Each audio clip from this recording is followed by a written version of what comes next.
Hello, everybody. How you guys doing? It is Monday night of week 1, and we're so excited. This is going to be amazing. Okay, so we just want to go through the who, what, where, and why, and how of budgeting. Because this is kind of like the foundational steps of how to get debt-free, how to live your best life financially, and just, live free. So, the who. You, that's you. So everybody needs to make a budget.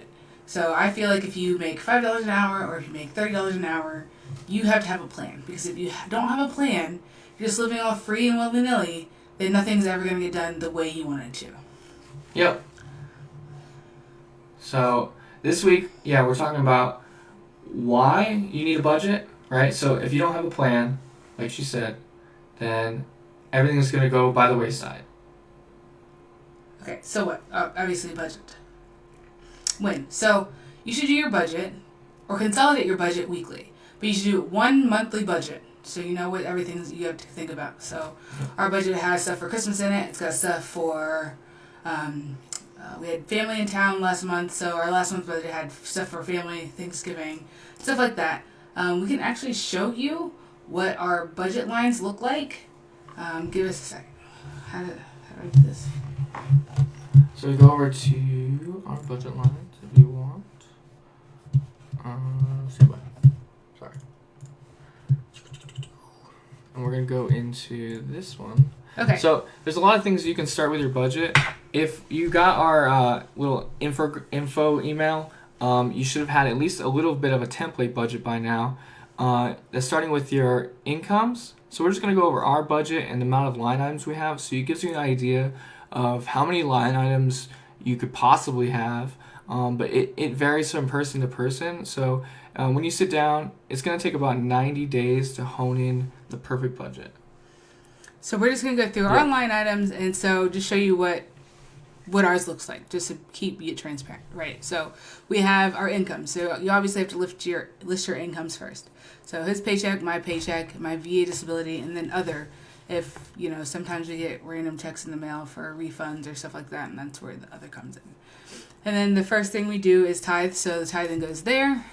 And then we're saving for an emergency fund, so that goes there. And everything for housing. So mortgage, HOA dues, gas, energy, phone bill, internet, Netflix, Hulu, utilities. And then food, so groceries, work food, because we both get food at work for lunch and stuff, and then restaurants. So then we go into personal care, which breaks down a majority of our expenses, whether it comes to pets, clothing, and this varies. And sometimes this category is a lot of zeros, right? And sometimes it's a lot of not zeros, depending on maybe how well my dog is doing. As you see, there's 2 pet care categories: health, self-improvement, and maybe we want to take a course, or we want to do something out of the ordinary that month. We put into self-improvement. I have a big energy drink addiction. As you can tell, there's a whole fund dedicated to it. So. And let's be real, black hair takes a long time and it's expensive, so I have a line item category in that. And as we go back to the top. Did you go all the way to the bottom one? Yep, okay. I did. You have to, if you have any kids, obviously they can make a category expense for them. We have a whole section dedicated to Annalise and her preschool. And then there's transportation, insurances, and debts if you have any, holidays, and then if you have a business. We have personal business, and then if you have cars, in terms of ongoing expenses or miscellaneous car needs. Like tires, if we want to save for new tires, right. It goes in there, and things like that. So, one more thing that we don't have that's in here, it kind of is in here, but it's not really in here, is a miscellaneous fund. So, a miscellaneous fund is for those, that's kind of what we kind of try and do when we do the holidays. Because, scroll back up for a second, babe. Okay. I'm at the top. Down. Scroll down. So, where it says, Christmas presents, random work people. So, I know that we're going to have Christmas presents for, her teachers. I think there's a Secret Santa going on at work. I'm not really sure. And he's going to have a Secret Santa at his work. So I know there's going to be random Christmas presents that I forgot. That's the only thing I can think of. I try and keep track of all those extra things. Some people have kids where there's like a random birthday party or something like that at school. That's what our miscellaneous fund is. I try and keep track of all that stuff mentally so I'm not caught off guard. But, you never know. Then another one is a personal fund for each of us. So mine is like my hair fund. Actually, I think there's a random... There's a Jeanette fund. Go scroll down this down. Oh, you're right. Jeanette fund here. Oh, it's not showing on there. Oh, sorry. It's below the dog wellness fund. If I can somehow bring this back up, it would be right there. Nope, it would not. Hold on. I don't know how to get to it. Yeah, so Jeanette fund. And that's just like... it's kind of like Austin's energy drink fund where I get to buy things that I want out of it. If I'm at Target and I'm like, ooh, this is cool from the dollar spot, I can buy something there. And Austin's energy drink fund is, that's like his thing, but he also can buy like snacks or whatever with that. That's his like miscellaneous personal item fund. Yeah. So I think next we want to go over, if you haven't already started your budget, we can go over and give you a good example from our spreadsheet on what the breakdowns are going to look like in terms of your quick start budget and week 1. Right. So this is kind of what we already have this. Like if you pull up your email from the one that I sent out last night or this morning, and you scroll all the way down to it's in the email, babe. That's just what's it called? Well, it's in the email and there's like 3 little dots at the bottom that say, quick start budget, week 1 ROEs. Oh yeah, the downloadables. Yeah, the downloadables. So this is one of them. The quick start budget is the other one.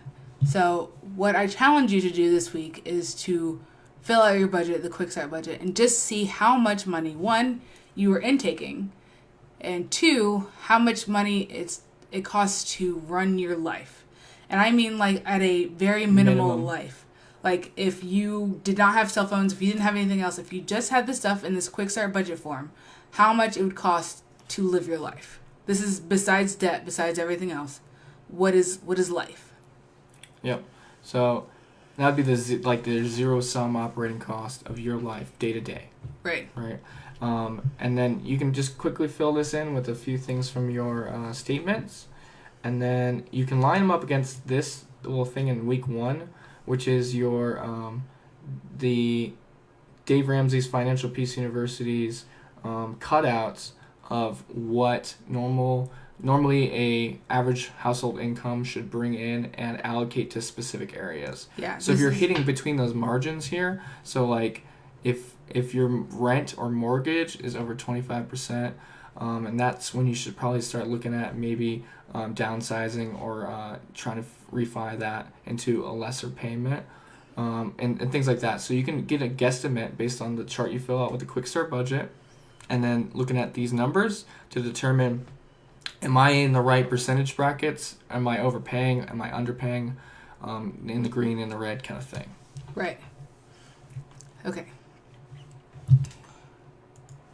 So now you guys get to see us again. Yeah. So, when you do this, right, you're going to want to sit down with your accountability partner or your spouse or whoever it is that you're doing this budget with, because they need to be on the same page as you. So one person is going to love budgeting and one person is going to hate budgeting. And he loves it. I don't love it as much because I make my own money. I do what I want syndrome, right? So I want to spend more money than is allocated sometimes, a lot of times. But doing this process, I've learned that I really like having those what would you call it? Those markers where I can go in and out, right? So I'm like, all right, I know that I only have $30 left in my Jeanette fund. Do I really need this $1 flag from Hobby Lobby? Yeah. Do I really need this? No. Am I actually going to use this in my house? No. Like it causes me to actually think about the things that I want versus the things that I need, and is this actually going to bring joy to my life? If it doesn't, I'm like, it's fine. I don't actually really need this. And it's a way of decluttering your life and your bank account and everything else. And putting purpose to what you spend money on. Right. It's being very intentional. This whole process is being very intentional with every dollar that you spend, where it goes, and it's got a job. So that's another thing we'll talk about is your budget zero based? And that means that at the end of the month is every dollar have a place. It's not, okay, whatever's left over goes in savings. No, this money I've already allocated goes to savings first. It goes giving, saving, right? You put your savings aside, and then everything Four else. walls. Your four walls. Which is housing, clothing, travel. And, Not travel. Transportation. Not travel. It's And what's the fourth one? Food. Clothing. Food, yeah. So that's right after that. So if you put your money into savings, you've put your money giving, if that's what you do spiritually, and then you set up your four walls. Yeah, so because of that, we know now that it's not the last part goes into savings. We pay savings first, and when the money's out, right? So some people use this envelope system, and they use that for groceries, they use it for gas, and they use it for like clothing and fund money kind of deal. So that way it's cash in an envelope, and then once it's gone, it's gone. There's no more cash in the envelope. It's empty. The beauty of the cash envelope system in those four categories is that when you use plastic or nowadays even a phone payment, it takes the emotions out of it. So like when I hand you $1 or $5 for a candy bar or whatever, and you hand me $4 back and the candy bar, I have now less money than I did when I originally started off. So it actually makes me feel some like emotion behind having less money than when I started. When you separate yourself from your money, especially with plastics or phones, even less of a it doesn't register as an emotional event, and that's when you have credit card companies and stuff trying to trick you into making transactions in terms of without thinking about them. And now, like, I was literally at the BX the other day, and this lady was like checking me out, and she was like, "Would you like Reese's? They're on sale today." And I love Reese's, so I almost said yes. But literally on the thing, it said, "This month's impulse buy." And I was like, I'm working on my impulsivity. I'm not going to buy that. And then it makes you realize how much things actually cost, too. Like, you're like, wait a second. This soda was $2.50. This is insane. This is not like some random, like, park, like, vending machine. This is at the BX. I'm not spending $2.50 on a 20-ounce soda. I can go to the commissary and get the same one for $1.10. Like, It makes you think about how much you're actually spending on things. So that's why I really like using cash and then using the envelope system and kind of just like being present in the transaction. You know what I'm saying? It's not just like Your money is no longer happening to you. You are happening to your money. Right. Okay. So we talked about when, right? Kind of. Yeah, like, so we check on our budget and we update our budget. We use a program called EveryDollar. You can use whatever program you'd like. The spreadsheet helps for the first budget and the first few months. But when you transition to an app, it makes it a lot more effective and easier. Right. EveryDollar allows you to program all of your transactions in by hand for the free version, and allows you to give a great idea of where your budget looks like. I actually recommend doing the free version, especially starting out, because then you are intentionally logging every transaction, logging everything that's going in and out of your bank account, so you see it twice. Once when you make it, twice when you track it. So you see how much money you have going in and out. Mm-hmm. I really like that free version. And you have the 1,000-foot view. You can look at it and you're like, I'm entering a lot of this. I'm entering a lot of that. I went to Starbucks 10 times, and I know because I entered every single one of those transactions. When you get the paid version, you'll load all of your bank statements in, and then you can just drag and drop. And that makes it super efficient when you are effective at your budget at the 10,000-foot view. And that's kind of the snippet we showed you is our budget, but without the metrics cut off, is the EveryDollar platform. Right. So all that layout and all that addability of adding transactions is super easy. But there's other programs like Mint, and there's a website called You Need a Budget. Right. Those, or you can even use Excel if you're an Excel guru or wizard or whatever you like to call yourself. I've seen very, very many vast Excel spreadsheets, but I would like to think that it doesn't give you a good grasp of what your transactions truly are. Right. So that's what we use. And like we said, we use the paid version because we've been doing it for so long and it just makes it easy, but I really like the free version. The free version's good. So we talked about when to do it. We talked about your weekly consolidation. Those should be with your partner. The monthly ones should be with your partner, and that should be something you schedule. Like on Sunday, the last Sunday of the month, we're gonna schedule this and we're gonna write out our budget. My sister was here for Thanksgiving, and we stopped what we're doing. Yeah, we're like curb the brownies and fun time. We're just gonna have this budget in the middle of this family event, right? And so it makes it consistent, and that's what people who are free spirited need. All right, is consistency and coming to the table. But I just want to put this caveat in here, and I'm gonna prevent you, if you guys use this tactic, from getting into a lot of arguments with your spouse, especially if your spouse is a free spirit. So if you come and you've created your budget, right, it's up to the nerd, right, is what they're called, to sit down and create the budget, right, and do all the math and do all the statistics and put it all together. And then you go to either your accountability partner or your spouse, who's the free spirit, and you hand them the budget and allow them to make at least one modification. Right. And you don't say a word about it, okay? And then you can like once they've made the change, you can kind of talk about why they made that change, but normally that allows some level ground on. I don't feel like he's just taking over. Yeah. I feel like he's letting me be me, and I have free reign to put like, all right, I think I'm actually gonna get my hair done this month, so I need a little bit more in this budget. So sorry, you can't get as many energy drinks this month. And I'll be like, okay, fine, right, that's cool. So it leaves the door open for compromise. Yeah, which is what you'll need to apply to the end objective, which we'll talk about in the upcoming weeks as what we're working towards. So when you start this process, like he said before, it's going to take about 3 months to really get cracking on it, right? So the first month is going to be like eye-opening. It's going to be like, oh man, I really am spending $700 a month on takeout food. Like, what am I doing? Like, I need to just stop doing this. And you're going to want to, like me, personally, I was like, I need to cut it all off. I just need to do this, blah, blah, blah. But the thing is, if you are like that, you're more likely to fail because you're not doing it a little bit at a time. You got to take these in chunks.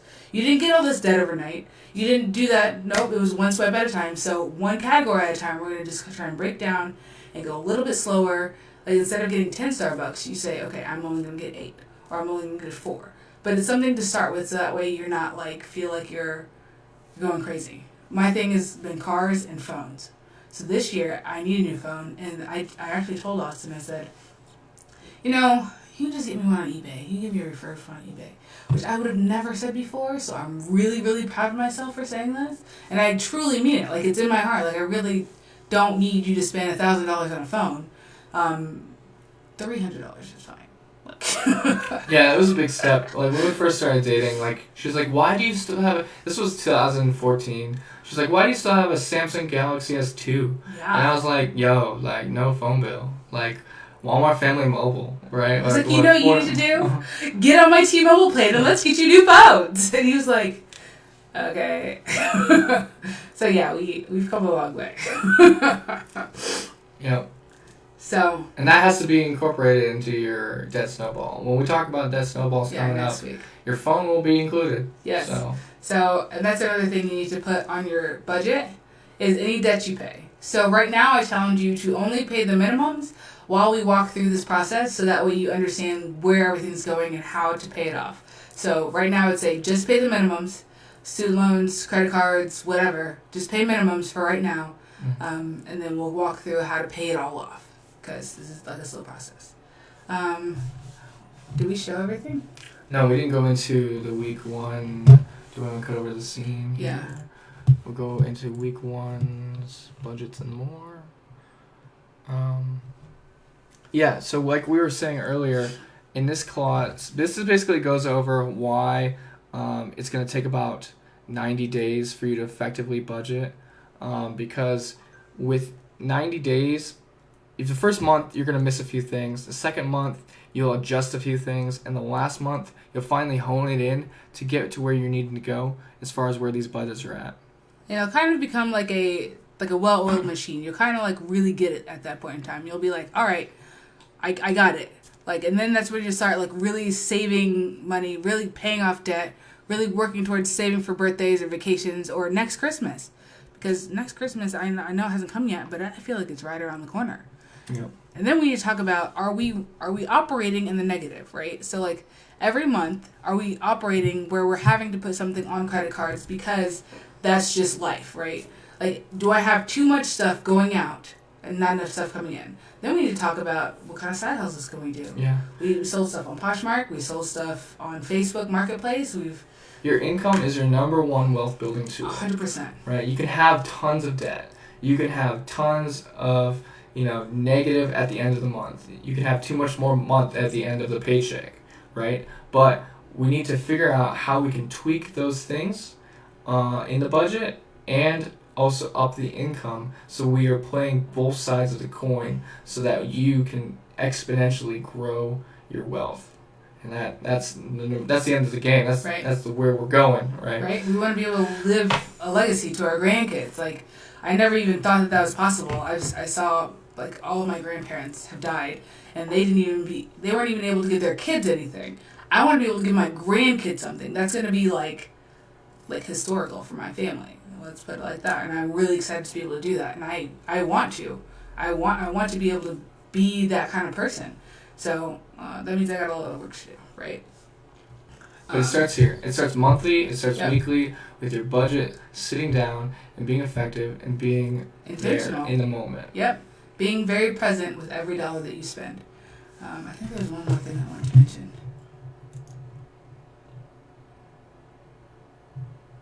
Oh, maybe not. But yeah, so take this time. If you haven't given us the financial snapshot and stuff from Week 0, please send us that via email so we can join with you in being effective in your budgeting. If you have any questions, also you can send us an email or just write us in the Facebook group because we're more than happy to sit down and answer anything you guys have for us. Especially starting off, I mean, I know it's the biggest hurdle is going to be just sitting down and effectively doing a budget. So, and there's going to be questions that come up, like, do I budget this? Do I not budget this? Right. Is this thing? You know what I mean? So We'll go through it line by line with you. Like, this was not easy for me, especially I think somebody else had mentioned it before that they didn't know how much debt they had, and that was me. I didn't even want to know. I didn't want to know. I was like, my credit's okay. I'm good. Like, I didn't want to know, but taking those glasses off and really looking at it and then being able to attack it head on, I was embarrassed. But we got through it, and I'm so happy that we're done. yeah, but so it's gonna be not building any more debt. Yep, 100%. So commit now to not using your credit cards anymore. If you cut up your credit cards and send me a picture of them all cut up, I will send you a gift card. Like, dead serious. I will send you a gift card because that step for me was extremely hard, but we did it. I cut them all up and then I kept them in a plastic bag for a long time because I was like, what do I really need? I could just paste it back together. I never did. I threw them away eventually, but that was my thing. But before you cut up your credit cards, you want to make sure you have that $1,000 emergency fund in place. Yeah, we'll talk about that. And that's the next step. After budgeting, effective budgeting, it's going to be, hey, how do we create a $1,000 buffer between us and debt, right? And that's selling things, that's doing things around the house, and that's making sure we have the right things on paper. Yeah, so let's go through it one more time before we end. You need a budget, we need a budget, everybody needs a budget. What? Budget, obviously. What? When? Monthly and then weekly consolidation with your partner. Why? Because if you don't have a plan, you cannot win. And then how? We went through the budget steps and everything that you need line by line. If you need any help with that, let us know because, everybody's situation is different. Student loans are there, stuff like that.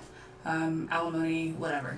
It doesn't matter how much debt you have. Nope. You can always get out of it, and we are here to help you and sit down and figure out a plan and devise a plan and attack it head on. Yep. So if you need anything from us, like you said, email us or call us, and we'll be there for you. Yep. And in the last video, we wanted you guys just to talk about what your vision was for getting out of debt and what you guys wanted to do once you're out of debt. If you can go ahead and just drop that down in the comments below on what you're looking forward to doing and let us know. All right. See you guys next week.